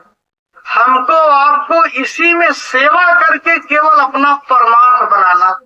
एक बार ऐसे मैंने महाराज जी से कहा कि महाराज जी, जितना प्रचार हो रहा है शाकाहार का और मद्य निषेध का, तो जनता उतना ही बढ़ती चली जाए। अभी प्रधानी का चुनाव आया तो गांव गांव में इतनी शराब बटी कि कोई घर नहीं बचा। एक सत्संगी थे, वो भी प्रधानी में खड़े हो गए थे। तो वो तो शराब नहीं बांट रहे थे, तो एक आदमी के दरवाजे पे बैठे थे कन्वेंसिंग करने के लिए। तो शराब बांटने वाली पार्टी आ गई, तो और सब लोगों के यहाँ बांटा। अब इनके यहाँ देखा गुरुदेव वाले बैठे हैं तो चला गया, उधर उधर नहीं आया, चला गया। तो जिसके यहाँ बैठे थे वही आदमी कहता, देखो गुरुदेव संध्या के टाइम मत आया कर, देखो संध्या के टाइम में आ गए, इस गाँव भर को मिला, हमको मिलवे नहीं। तो अब बताओ ये दशा जो समाज की हो गई है कि एक भी आदमी, हमने कहा महाराज जी इतना लोग शराब पी रहे हैं, 8-8 साल के बच्चे भी पीने लगे और इतना बड़ा मांसाहार। तो महाराज जी ने बड़ा सुंदर जवाब दिया कि देखो अगर खान पान इतना खराब ना होता तो हमको आपको सेवा करने का और परमार्थ की कमाई करने का मौका कैसे मिलता।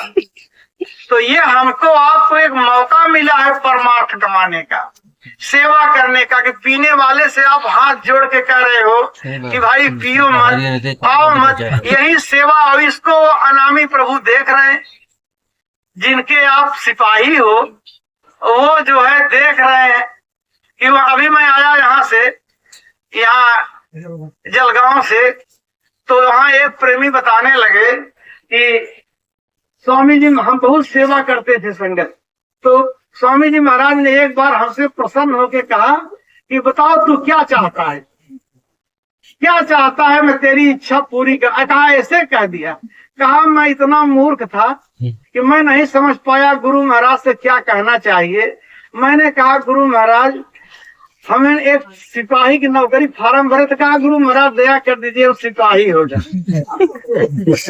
ये कहा कि हमने गुरु महाराज से ये मांग लिया कि गुरु महाराज दया कर दीजिए हम सिपाही हो जाए। तो स्वामी महाराज जोर से हंसने लगे। तो फिर जाने कहा यहाँ आओ, यहाँ। फिर आया, कहा क्या कहा तुमने? तो कहा सरकार सिपाही बनना चाहिए। तो स्वामी ने कहा अच्छा सिपाही बनना चाहते हैं, एक काम करो तुम मेरे सिपाही बन जाओ, तुम मेरे सिपाही बन जाओ। हमको आपको पता नहीं है कि गरीब से गरीब आदमी, अनपढ़ गंवार आदमी अगर गुरु महाराज का सिपाही बन जाए तो प्रधानमंत्री की पोस्ट उसके सामने कुछ नहीं है, क्योंकि वो कोई छोटी मोटी हस्ती तो है नहीं, वो ब्रह्मांडों के मालिक हैं। सच्चा दौलतमंद वही है जो गुरु के आदेश में रहता है और सेवा करता है। जो भजन करता है वही अमीर है, वही बड़ा सत्संगी है, वही बड़ा। यहाँ जो है अध्यक्ष, मंत्री, कोषाध्यक्ष तो एक व्यवस्था के लिए बनाए जाते हैं, और सबसे बड़ा जो है अधिकार तो उसी का है, सेवक का, जो कि प्रभु का सेवक, मालिक का सेवक, गुरु का सेवक, और भजन में लगा हो। आदेश, कोई भी आदेश हुक्म आ गया तो आप पूरी कोशिश करो कि हम इसका कितना पालन कर ले जाए। ये महाराज जी जो इस समय कार्यभार देख रहे हैं, इनको आप कोई साधारण इंसान मत समझिए। देखिए जब जिसकी जरूरत पड़ती है, महात्मा किनसे क्या काम ले लें। गुरु महाराज की शरीर छोड़ने की मौज, भाई बहुत समय बीत गया, बड़ा वक्त उन्होंने जो है छोटा मोटा वक्त नहीं दिया उन्होंने दुनिया को। इतने लंबे समय तक किसी संत ने देश के अंदर समय नहीं दिया। इतना 3 पीढ़ियों की शादी हमारे ही परिवार में, हमारे सास ससुर की शादी गुरु महाराज ने कराई, फिर हमारी शादी गुरु महाराज ने कराई, फिर हमारी बेटी की भी शादी गुरु महाराज ने कराई। 3 पीढ़ियों की जो शादी कराए हो, तो बताओ 60 वर्ष कम नहीं होता। इतना ज्यादा वक्त और समय उन्होंने दिया। मान लो शरीर का समय पूरा हुआ, गुरु महाराज तो बराबर कहते ही थे, लेकिन इतनी बड़ी संगत वो आधारहीन न होती, क्योंकि व्यवस्था वो पहले करते। उन्होंने एक उत्तराधिकारी दे दिया। उत्तराधिकारी को पहचानना भी इतना आसान काम नहीं है। वो संत महात्मा अपनी दौलत को छिपा करके रखते। पावर दिए गुरु महाराज, क्या उनकी बोल भाषा है, किस तरह का उनका बात व्यवहार है, कैसा उनका चाल चलन है, कैसा उनका कार्यक्रम है, तो वो आप देखो तो धीरे धीरे धीरे धीरे अपने आप सबके समझ में आ जाएगा। ऐसे केवल अंदर से तो भजन करने पर ही समझ में आएगा, लेकिन बाहर तो ज्यादा समय लगेगा। जब हर चीज सामने आएगी तब समझ में आएगी। तो इसलिए कोई शंका संदेह करने की बात नहीं। ये जो है मथुरा आश्रम से ही, वो कोई मथुरा आश्रम कोई मामूली जगह नहीं। अभी जो है एक जगह पे हमने कार्यक्रम हम कर रहे थे, तो वहां पे कहा कि गुरु महाराज यहाँ फला महीने साल में आए थे, और वहां पर वो कार्यक्रम साल में एक बार होता है। गुरु महाराज आए थे, बड़ी भीड़ जुटी। लोगों ने कहा इसमें आधे लोग ऐसे जुटे हैं जो मथुरा नहीं जाते, तो जरा उनको भी कुछ समझा दीजिए। वो लोग अलग अलग लेकिन इस कार्यक्रम में आते हैं। तो हमने एक ही चीज उन लोगों से कही कि भाई आप यहाँ क्यों आए हो, इतनी भीड़ आज यहाँ पर क्यों है? तो यही लोग कहे, जब मैंने पूछा तो कहा गुरु महाराज इस तारीख को यहाँ पे आए थे, इसलिए इतने लोग यहाँ इकट्ठा हुए। तो जब साल में एक बार और 2 घंटे के लिए गुरु महाराज जहाँ आए, वहाँ की आप इतनी बड़ी महिमा कर रहे हो, तो जहाँ 50 साल लगातार रहे, हजारों सत्संग किए, हजारों नामदान दिए और मिट्टी पर कण कण को उन्होंने अपने चरण से रौदा और काम कराते रहे, कुर्सी पे बैठ के मुंडेरे पे चढ़कर मंदिर का काम कराते रहे। पीछे गड्ढा पटना था, 1 बजे रात को आ जाते थे, जहाँ इतनी मेहनत करके लगातार रहे। अरे भाई वहाँ की क्या महिमा है आपके दिल दिमाग में, वहाँ की भी तो महिमा होनी चाहिए। तो इस तरह से उससे बड़ी ऊंची, उससे बड़ी पवित्र चीज क्या होगी, जहाँ 3 संतों की निगाह है, जहाँ दादा गुरु ने भी कहा कि यही जगह ठीक है। गुरु महाराज तो वहाँ जीवन भर रहे ही, महाराज जी तो वहाँ रह ही रहे हैं, तो वो जगह जो है वो पूरी विश्व का केंद्र बनेगी, सारी दुनिया का वो केंद्र बनेगी और वहीं से परिवर्तन होगा। जय गुरुदेव नाम की ध्वजा जो है, जय गुरुदेव नाम की पताका, जन जन के जुबान पे जय गुरुदेव आएगा। तो ये परिवर्तन छोटा मोटा नहीं होने जा रहा है, ये बहुत बड़ा परिवर्तन होने जा रहा है और अंत में सब बिखर के खत्म हो जाएंगे, सारे भेदभाव खत्म हो जाएंगे। उसका वक्त और समय है। महाराज जी ने किसी की कोई आलोचना, कोई निंदा कभी नहीं की और सब चाहे जो कुछ भी करें, लेकिन इन्होंने कभी भी निंदा वाला काम कभी व्यक्तिगत तौर पर भी बात होती रहती है, अगर कोई चर्चा भी चल जाती है वहां भी कुछ नहीं कहते हैं, कहते हैं चलो जय गुरुदेव के दायरे में ही तो लोग हैं ना अभी, तो फिर आगे कैसा जो है क्या बदलाव हो जाए, कैसी हवा चल जाए। देखो कुदरत के अंदर बहुत बड़ी ताकत है। अभी हम आप सूखे सूखे में बैठे हैं, 5 मिनट में ऐसी बारिश हो सकती है कि यहाँ पानी ही पानी हो जाए, तो उसके पास बहुत बड़ा पावर, इतनी गर्मी कर दे कोई बर्दाश्त न कर सके। तो इस तरह के परिवर्तन कब क्या हो जाए। अभी कोरोना का हल्ला फैला, गुरु महाराज तो पहले ही कहते थे कि नई नई बीमारी होगी, एक की दवा 100 में न मिलेगी, ऐसी ऐसी बीमारियां आएंगी बच्चा, और ऐसे ऐसे। तो वो झोंका जब आया तो इतनी बड़ी मुसीबत का आया कि इतना बड़ा पूरे दुनिया में हाहाकार मच गया कि आपके बम्बई से जो है हमारे उत्तर प्रदेश तक लोग पैदल भागने लगे, कहीं रोटी नहीं मिल रही है, भूखों मर जा रहे। 30 साल से बम्बई थे और 3 महीना रोटी नहीं खा पाए। तो इस तरह से क्या कब दशा आ जाए। अभी पिछले अप्रैल महीने में उत्तर प्रदेश में ऐसी महामारी फैल गई कि श्मशान घाटों की लकड़ियां सब खत्म हो गई और कहा मेरे पास लकड़ी, तो आगे और कौन सी हवा चल जाए, क्या माहौल बन जाए। हम आप केवल करते रहें प्रचार, ये जैकेट पहन के टहलते रहिए। कल एक जगह कार्यक्रम था, लोगों का तमाम नौजवान लड़के शर्माते हैं जैकेट पहनने में, तो जरा सा इनको कुछ समझा दीजिए। हमने कहा भाई बहादुरी का काम इसी समय जैकेट पहनना है, जब दुनिया में विरोध हो, जब कोई बात न समझे तो पहले आप जो काम कर रहे हैं ये बहादुरी है। बाद में जब लोग समझ जाएंगे तब आप पहन के टहलोगे तो उसका कोई मतलब नहीं रहेगा।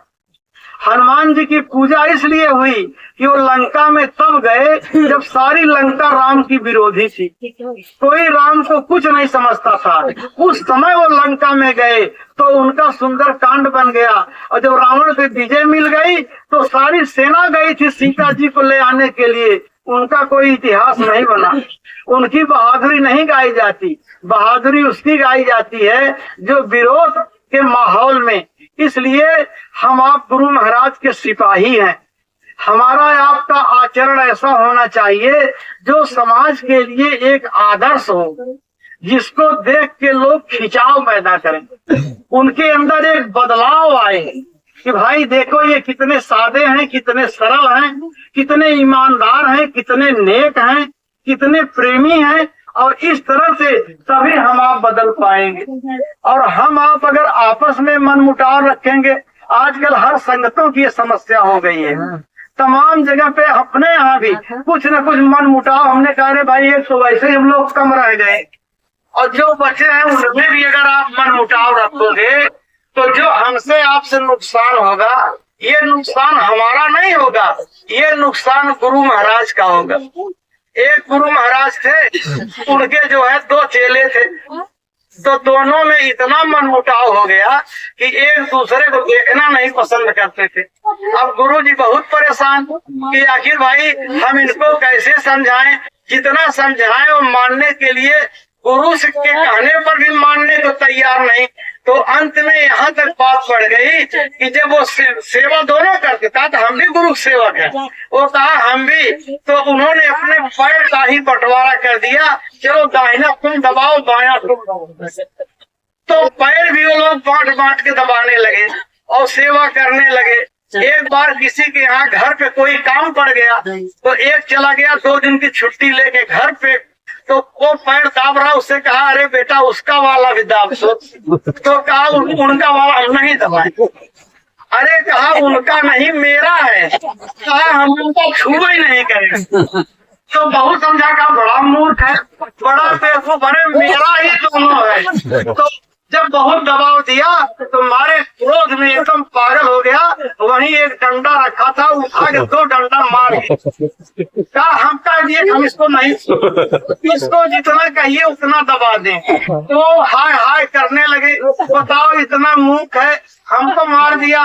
दूसरे दिन दूसरा वाला आया, कहा देखो ये इतना पागल है कि मैंने कहा उसका वाला भी दबा दो, तो इसने डंडा मार दिया। उसने कहा जब मेरे वाले को मारे हैं तो हम उनका भी नहीं छोड़े, हमारे वाले को मार दिया। तो ऐसे भक्त अगर हम आप बन जाएंगे तो भाई बताओ ये कितनी बड़ी पीड़ा हो जाएगी संगत के लिए।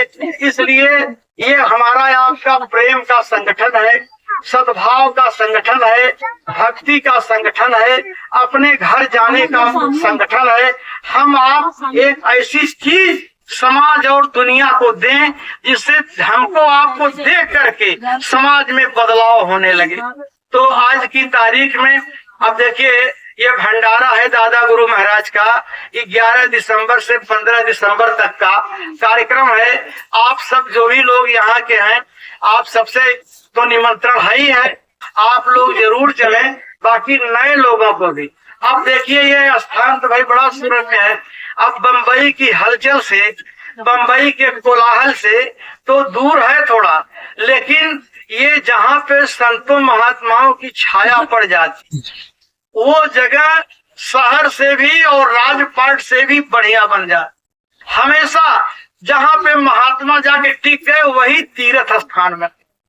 भारद्वाज जी प्रयाग में रहने लगे तो प्रयाग तीर्थ राज हो गया।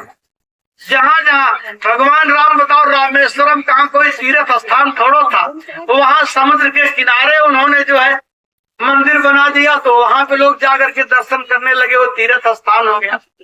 तो आप ये ना समझे कि हम शहर के बीचों बीच बैठेंगे तभी हमारी आवाज फैलेगी।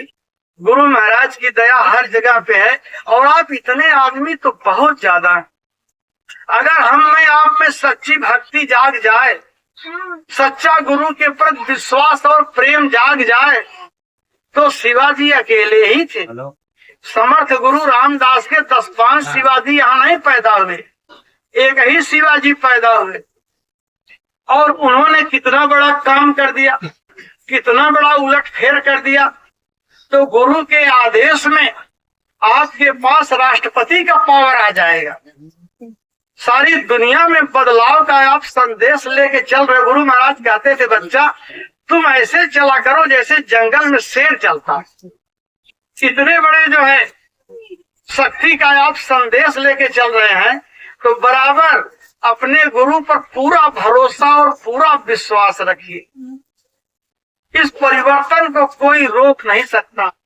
जैसे सेवरी थी, उसके गुरु मतंग ऋषि ने कहा था कि एक ऐसी शक्ति आगे आ रही है जो सारे राक्षसों का संहार कर दे। उसमें राक्षसों का बड़ा अत्याचार। वो त्रिकालदर्शी महात्मा थे, उन्होंने देख लिया, कहा आगे ऐसी शक्ति आ रही है। और जब उन्होंने कहा था तब राम का जन्म भी नहीं हुआ था और 10,000 शिष्य उनके थे और उनके आश्रम में रहते। सबके अंदर इच्छा पैदा हुई करे कब तक वो शक्ति आएगी। जैसे लोग गुरु महाराज से जानना चाहते थे कि कब जो है सतयुग आएगा, तो पूछते थे कब वो शक्ति आएगी। तो एक दिन वो बड़े मौज में बैठे थे, उन्होंने कहा अरे वो शक्ति तो इसी आश्रम में आ रही है। उन्होंने देख लिया अपनी दिव्य दृष्टि से कि वो तो ऐसे ऐसे घटना घटेगी। अरे कहा भाई वो तो यहीं आ रहे हैं, अब तुम लोग आश्रम की सफाई करो और उनके स्वागत की तैयारी करना और उनका स्वागत करना है, इसी में तुम्हारा कल्याण हो जाएगा। तो लोग सोचेंगे ये लगता है 21 महीना के अंदर आने वाले। अब सब पूछा उठा लिए और लगे आश्रम साफ करने, लगे जो है तैयारी करने। और इसी बीच में मतंग ऋषि का समय पूरा हुआ, उनका शरीर छूट गया। अब पूरी संगत में हाहाकार मच गया। गुरु महाराज तो चले गए, अब क्या किया जाए। जब उनका संस्कार वगैरह क्रिया कर्म से निवृत्त हुए तो पूरे संगत की मीटिंग बैठी कि भाई अब हम लोग क्या करें। कहा भाई गुरु महाराज ने जाते जाते एक आदेश दिया कि आप जो है आश्रम की सफाई करो, उनकी इंतजारी करो। तो ये तो एक आदेश हो गया, तो चलो इसका पालन हम लोग करेंगे। अब सब लोग जुट गए आश्रम की सफाई में और इंतजारी में। तो धीरे धीरे 1 महीना, 2 महीना, 4 महीना, 6 महीना बीता तो मन जो है जवाब देना शुरू किया। सबको अपने अपने घर की याद आने लगी कि अब रोज इतने लोग बैठ के इंतजार करें, ये कौन सी बुद्धिमानी है। चलो थोड़ा घर और देख आए तो उसके बाद फिर आ जाएंगे। तो क्या भैया जा रहे हैं 1 महीने में फिर चले आएंगे। तो जो जो कह के गया वो लौट के अबे नहीं किया। 2 साल जाते जाते पूरा आश्रम एकदम वीरान हो गया।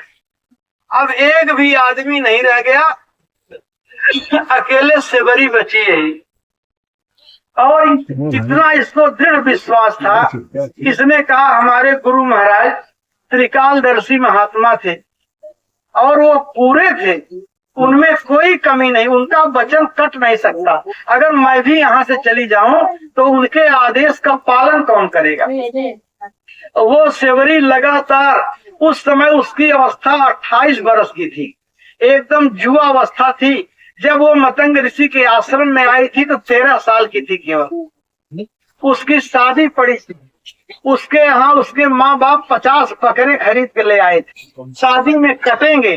जब उसने ये देखा, वो तो भीलनी जात की थी, संस्कारी थी, रातों रात घर छोड़ के भाग गई कि मेरी शादी में इतनी हत्याएं होंगी। और भागते भागते भागते भागते 2 दिन 2 रात भागते भागते वो संजोग से मतंग ऋषि के आश्रम में पहुंच गई और वहां पे उसको जो है शांति मिली। उन्होंने इसको रास्ता बताया, बड़ी भगत थी तो बड़ी सेवा। सब चले गए लेकिन वो डटी रह गई और आदेश के पालन में पूरी जवानी खत्म, बुढ़ापा आ गया और बुढ़ौती का भी पूरा समय खत्म हो गया। अब इतनी बड़ी परीक्षा देखो, जिस दिन भगवान राम आए हैं उसी दिन सेवरी की मौत हुई है, ऐसा रामायण में भी लिखा हुआ है। लेकिन जो उसने एक आदेश का पालन किया इतनी निष्ठा के साथ, उसका ये फल उसको मिल गया कि जैसे ही भगवान राम आते हैं उसकी दिव्य दृष्टि खुल जाती, क्योंकि उसकी तपस्या पूरी हो गई। जो इतने दिनों की इतनी कठोर तपस्या थी वो उनके आते ही अब तो खत्म हो गई। अब उस दिन भी वो कच्ची नहीं रही, उस दिन भी रोज की तरह सफाई और स्वागत का इंतजाम सब उसने किया, प्रतीक्षा कर रही थी। उस समय आए, कहा इतनी बड़ी भक्ति कौन कर सकता है। बताओ, गुरु के वचन पे इसने अपने पूरे जीवन को न्यौछावर कर दिया। और जैसे ही राम आए तुरंत उसने पहचान लिया कि अरे ये तो निरंजन भगवान है। पूरी दिव्य दृष्टि खुल गई, सब उसको पता। और आकर के उसने प्रणाम किया, बड़े आदर के साथ बैठाया। तो भगवान राम उससे पूछते हैं कि हे माता, मेरी पत्नी का हरण हो गया है, क्या आपको पता है कि कहाँ मिलेगी? तो देखो, सेवरी अपनी दृष्टि से सब देख रही कि आगे क्या होने वाला है। वो बताती है रास्ता कि पंपा सरह जाओ रघुराई, आप सीधे यहाँ से पंपा सरोवर चले जाओ। तहाँ हुई है सुग्रीव मिताई, वहां पे सुग्रीव की मित्रता आपसे होगी। और सो सब करेंगे देव रघुवीरा, हे प्रभु आपका सब काम सुग्रीव के माध्यम से होगा। और जानत हो पूछो मत धीरा, आप भी तो सब जान रहे हो कैसे काम होगा।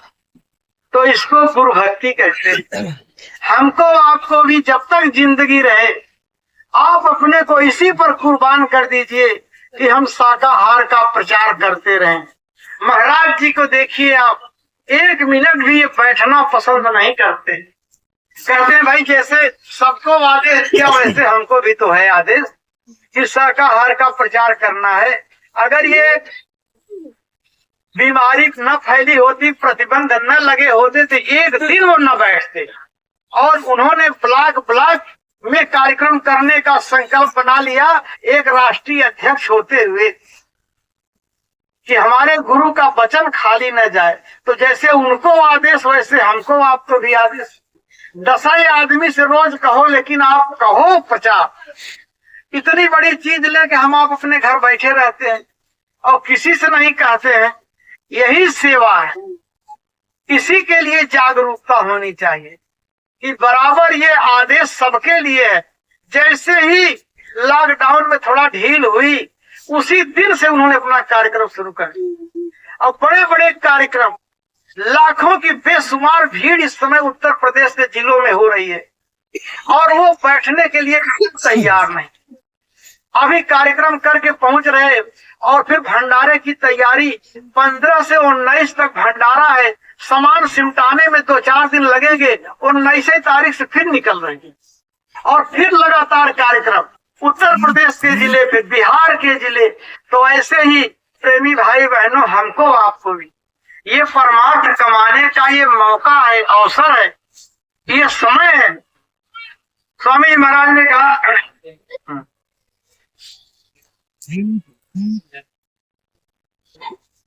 आपको ये मालूम है कि आगे मांसाहारी नहीं बचेंगे, शराब पीने वाले नहीं बचेंगे। तो आप अगर बताओगे नहीं उनको तो आपको दोष लग जाएगा। अपना काम आप कर दो, वो माने चाहे न माने। तो इस तरह से ये प्रचार प्रसार का अभियान आपके जिले के जिम्मेदार बने हुए हैं, तहसील गुलाबों के जिम्मेदार, कि आप योजना बना करके मिलजुल करके कि भाई कैसे प्रचार किया जाए, कैसे कोई क्षेत्र बाकी न रह जाए। और इस तरह से हमको आपको ग्रामीण अंचल का कैसे हो, शहर के अंचल का कैसे हो, तो ये कुछ न कुछ आप आवाज लगाते रहिए। ऐसी बात नहीं कि आपकी आवाज समाज में जा नहीं रही। अभी मैं ट्रेन से आ रहा था तो एक आदमी ऐसे बिल्कुल अपरिचित आदमी कहीं का कैसे, उसने कहा ये आपने क्या पहना है? तो हमने कह दिया भाई ये तो टाट है, घोड़ा है। कहा अच्छा अब इसका भी कपड़ा बनने लगा क्या? तो हमने कहा क्या आज तक आपने कभी किसी को टाट और बोरा पहनते नहीं देखा? तो कहता है नहीं हमने तो नहीं देखा। तो हमने कहा देखो हम लोग बाबा जय गुरुदेव के शिष्य हैं। तो तुरंत कहता है कि अरे वही जो लोग शाकाहार का प्रचार करते हैं। तो हमने धन्य माना कि भाई कम से कम इतना इसको मालूम है। कहा भाई जय गुरुदेव वाले ही तो शाकाहार का प्रचार करते हैं। तो चाहे जैसे उसके कान में पहुंचा, लेकिन ये बात ये समाज में धीरे धीरे जा रही है। और देखिए कुंभ में मेला लगता है, करोड़ों की संख्या में साधु आए, लेकिन वहां से अगर एक प्रस्ताव पारित कर दिए होते कि जो भी आदमी मांस मछली शराब का सेवन करेगा उसको हिंदू नहीं माना जाएगा, तो कितना बड़ा काम हो जाता, कितना बड़ा प्रचार हो जाता। लेकिन कोई संस्था ये काम नहीं कर रही जिस पैमाने पे आप कर रहे हैं। और इस तरह का ये पैगाम और संदेशा दिया जा रहा है। तो इस तरह से हम आप सब जो भी दरबार से हुक्म आदेश हो, सबकी भलाई का, सबके कल्याण का, उसमें आप सब प्रेमी भाइयों लग जाओ। जो भी सेवा का रजिस्टर है, अपनी कमाई का एक हिस्सा जरूर नियम बना करके, गुरु महाराज को अपना मान करके, अपने परिवार का मान करके, उसका एक हिस्सा हमारा आपका बराबर सेवा में जाना चाहिए। ये एक बहुत बड़ी चीज है, प्रेम के साथ, सद्भाव के साथ कि भाई चलो इतना चीज हमारी, तो इसमें गुरु महाराज, कोई भी आपको फायदा हो जाए, लाभ हो जाए, तो उसमें भी आप गुरु महाराज का हिस्सा जरूर लगा दिया कीजिए ईमानदारी के साथ। तो वहां उसकी तो यहाँ भी संभाल। वो महापुरुष किसी का कर्जा अपने पास नहीं रखते हैं, वो जब जरूरत पड़ेगी उसकी, उसका लाखों गुना वो आपको वापस करते हैं। वो समझते हैं अब इसी कोरोना में हमारे 40-40 हजार का इंजेक्शन कितने लोग लगवाए और बच नहीं पाए। तो इस तरह से कोई दया हो जाए, आपका काम आसानी से बन जाए। तो महापुरुषों का यही काम रहता है, सेवा वो इसीलिए करते कि उसके एवज में नर्क खत्म हो जाए, 84 खत्म हो जाए, डायरेक्ट आपको उठा दे। जब एक उदाहरण मिलता है कि एक बार भगवान कृष्ण की अंगुली कट गई थी और ऐसे कहने लगे रे कपड़ा नहीं है बांधने को, तो द्रौपदी खड़ी थी, उसने तुरंत अपनी साड़ी फाड़ दिया। वो इधर उधर नहीं खोजी और साड़ी फाड़ के तुरंत लपेट दिया। तो भगवान कृष्ण इतना प्रसन्न हो गए, कहा चलो अब तुमको साड़ी कभी नहीं घटेगी, मैं इसका बदला चुकाऊंगा। और बदला अगर चाहे होते तो नई साड़ी लेके दे दिए होते, तुरंत खत्म हो गया। लेकिन वो काम नहीं किए। वो जानते थे कि इसके ऊपर आफत आएगी तब इसको जरूरत पड़ेगी। और जब उसकी साड़ी खींची जाने लगी और तब उन्होंने उस दया का उपकार कहा, वो अभी तो केवल उसका ब्याज मैं चुकाया हूँ। 10,000 हाथी की ताकत रखने वाला दुशासन और थक के गिर गया, लेकिन साड़ी नहीं खत्म हुई। तो एक जो है फटे कपड़े का उन्होंने इतना बड़ा अदा किया। तो महापुरुष हैं, संत हैं, ये हमारे आपके सेवा को रखते हैं ऐसे वक्त के लिए कि कहीं कर्म हमारे बिगड़ जाए, काल खड़ा हो जाए, ये नरकों में जाएगा, 84 में जाएगा, तो आपका रजिस्टर ले खड़े हो जाए, खबरदार इसने हमको भी देखो 500 रुपया दिया है, खबरदार ये मेरा जीव है, जाने नहीं देंगे। तब आपको पता चलेगा कि अरे उस सेवा का कितना बड़ा अदा किया गुरु महाराज ने, धन्य हो जाएंगे हम आप। इसलिए प्रेमी भाई बहनों, बड़े प्रेम भाव से, श्रद्धा से, सद्भाव से, कोई जरूरी नहीं कि लाख दो। अरे क्या कहते हैं कि भगवान कृष्ण के मित्र जो है सुदामा जी, वो अपने हर कमाई में भगवान का जरूर हिस्सा लगाते थे। एक दिन जो है 2 मुट्ठी चावल पाए थे और 4 बच्चे थे, पत्नी ने बनाया, लड़के भूखे थे, सब खा गए। कहा कि चल ले आओ हम भी कुछ खा के पानी पिए। तो पत्नी आई, कहा देखो बचा तो कुछ नहीं है, और लड़के जो था सब खा के खत्म कर दिए। अब एक एक गिलास पानी पी के चलो हम लोग सो जाएं। तो कहा देखो उपवास करना ठीक नहीं है, बर्तन ले आओ हम देखते हैं कुछ तो होगा उसमें। तो बर्तन ले आई, बड़े गौर से देखा तो 2 चावल उसमें लगा हुआ। तो दोनों चावल ऐसे निकाला अंगुली से, कहा ये देखो 2 चावल है। कहा चलो जब इतने में ही आपको संतोष है तो एक आप खा लो, एक हम खा लेते हैं, पानी पी लेते हैं गिलास। तो कहा बड़ी मतलबी हो, अपने प्रभु को भूल गई क्या, इसी में उनका भी हिस्सा है, एक चलो उनको चढ़ा देते हैं और एक में आधा तुम आधा हम। तो इतनी मुसीबत में भी जो हिस्सा लगाता है वो मालिक का बहुत प्यारा होता है। ये आप जान लो, उसके प्यार को कोई पा नहीं सकता है। उसका कितना बड़ा ऋण उन्होंने अदा किया कि उनको तीनों लोग का मालिक बना दिया। तो ये भाव हमारा आपका होना चाहिए, अपनी गरीबी में भी, मुफलिसी में भी, मुसीबत में भी गुरु महाराज का हिस्सा उसमें भी लगना चाहिए। तो इस तरह से हमारा आपका ये मानव जीवन सार्थक हो, हमारा आपका परमार्थ बन जाए। इतने बड़े महापुरुष की छाया में अगर हम लोग चूक जाएंगे तो पता नहीं फिर कैसा मौका मिले, कैसा अवसर मिले। इसलिए इसी जन्म में इतना प्रेम कर लीजिए, ऐसा इनका दामन पकड़ लीजिए कि कभी किसी की हमको जरूरत पड़े ही न। और प्रेमी भाई बहनों, जिन्होंने भी नाम डाल लिया है उनके लिए गुरु महाराज हमेशा वर्तमान है। कभी भी ये मन में न सोचिए गुरु महाराज नहीं है तो हमको किसी और की जरूरत पड़ेगी। आपके लिए हमेशा विराजमान है और जब भी आप बुलाओगे तब वो हाजिर है। ऐसा अनुभव भी लोग करते हैं। इसलिए अपनी गुरु भक्ति में हमको आपको दृढ़ रहने की जरूरत है। पति का दर्जा, गुरु का दर्जा एक समान होता है, इसको बदला नहीं जाता है। ये हमेशा, जब गुरु महाराज ये किस्सा सुनाते थे कि भक्त डूब रहा और पुकार रहा मदद के लिए, तो दादा गुरु आ गए, कहा मुझको पकड़ लो, कहा आप कौन हो? कहे मैं तुम्हारा गुरु का गुरु हूँ। कहे मैं आपको जानता ही नहीं, मैं आपसे मदद नहीं लूंगा। हमारे गुरु समर्थ हैं, वो चाहेंगे तो बचाएंगे। भगवान की भी मदद उसने अस्वीकार कर दी। जब अपने गुरु आए, कहा आप अब तक कहाँ थे? कहा बच्चा ये तुम्हारे प्रेम की परीक्षा थी। तो ये प्रेम की परीक्षा होती है। प्रेम एक से ही होता है, प्रेम बड़ा नाजुक रिश्ता होता है, एक से ही उसकी शोभा है, एक के बाद दो की कोई गुंजाइश ही नहीं। सीता ने भी जब राम को देखा तो मोहित हो गई, और सुपनखा ने भी राम को देखा तो मोहित हो गई। तो क्यों सीता की पूजा होती है और सुपनखा की नहीं होती? दोनों के प्रेम में यही अंतर था कि सीता केवल राम पे मोहित हुई और राम को ही स्वीकार किया, और सुपनखा के लिए लिखा है कि देख बिकल भाई जुगल कुमारा, वो दोनों के ऊपर मोहित हो गए। तो इसमें बड़ा फर्क पड़ जाता है, एक से दो में बड़ा अंतर हो जाता है। उसको राक्षसी माना गया, उसके प्रेम को दुत्कारा गया, अब इनके प्रेम की पूजा हो गई।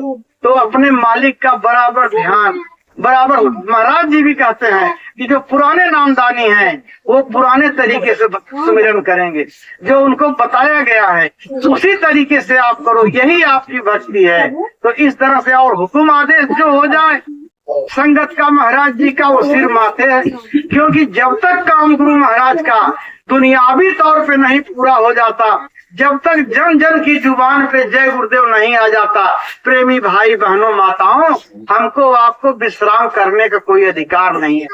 हम आप तब तक संगत में लगे रहेंगे, आते जाते रहेंगे और आदेशों का पालन करते रहेंगे। और आज की तारीख में गुरु महाराज से यही निवेदन और प्रार्थना करते हैं, ऐसी दया हम सब भाई बहनों के ऊपर उनकी रहे कि उनके चरणों में बराबर प्रेम हमारा लगा रहे और संगत के आदेशों में हम लोग बराबर लगे रहे। तो इन्हीं शब्दों के साथ